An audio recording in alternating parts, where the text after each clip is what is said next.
चटपट आणि झटपट अशी होणारी भेंडीची भाजी. डाळ भाताबरोबर अतिउत्तम असे एक कॉम्बिनेशन बरं का. आणि खायला पण इतकी भारी लागते ना. डाळ भात आणि भेंडीची भाजी कोणाला आवडते बरं? कमेंट करून नक्की सांगा. आता ही बनवायची कशी की इतकी साधी आणि सोपी पण टेस्टी लागणारी ही भाजी बनवायची आहे.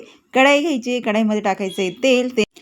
तेल गरम झालं की आपल्याला याच्यामध्ये टाकायची आहे स्वच्छ धुवून घेतलेली आणि 2 तुकडे केलेली भेंडी.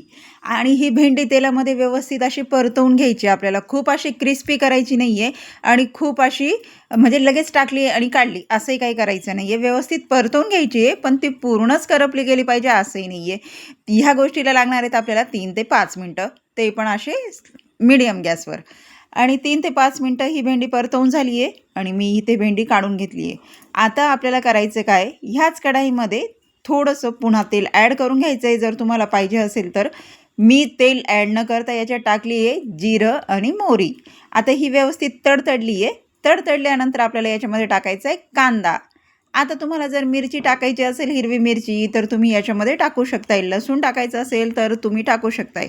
आता काहींना लसूण मिरची आवडते आणि काहींना आवडत नाही, असं खूपदा होतं. तसंच आमच्या घरात पण आहे.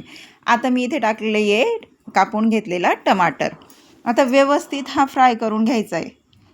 छान लागतो बाबा. टमाटर जो आहे ना तो कच्चा नसलेला बरा. कारण आहे ना तो कच्चा असला की जेवणाची मजा पूर्णच जाते. म्हणून टमाटर हा व्यवस्थित आपल्याला शिजवून घ्यायचा असतो आणि त्याच्यासाठी टाकायचं आहे आपल्याला इथे मीठ. मीठ टाकल्यामुळे काय होतं, कांदा आणि टमाटर व्यवस्थित असे शिजले जातात. हे शिजले जातात आणि मग आपल्याला टाकायची याच्यामध्ये हळद, लाल मसाला आणि काश्मीरी पावडर मसाला असं टाकायचं आहे. काश्मीरीने ना कलर छान येतो. तिखट काही लागत नाही भाजी, पण कलर दिसायला खूप छान दिसते. याच्यामध्ये मी टाकून घेतली आहे धनिया पावडर आणि भेंडी जी आपण तेलामध्ये परतवून घेतलेली होती. आता पहा, ह्या इथे आपण जर तेलामध्ये भेंडी परतवून घेतलेली असली ना की भेंडी चिकट होत नाही, नाही का. डायरेक्ट आपण टाकली तर ती शिजायला पण खूप वेळ लागणार आहे आणि कांदा टमाटर हे अक्षरशः जळून जातं, पण भेंडी शिजत नाही बरं का. म्हणून अशा भाज्या करायच्या आधी आपल्याला भेंडी थोडीशी परतवून घेतलेली बरी.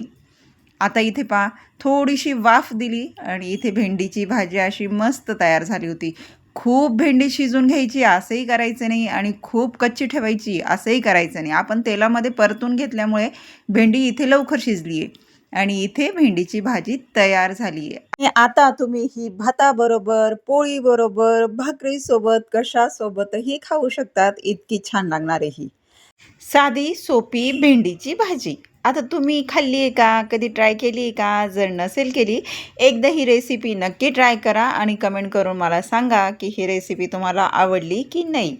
कारण ही खूप छान लागणार आहे आणि साधी सिंपल. जसं की मी तुम्हाला नेहमी म्हणत असते, मी नेहमीच साधी, सोपी आणि झटकन आणि पटकन अशा होणाऱ्या रेसिपी घेऊन येत असते.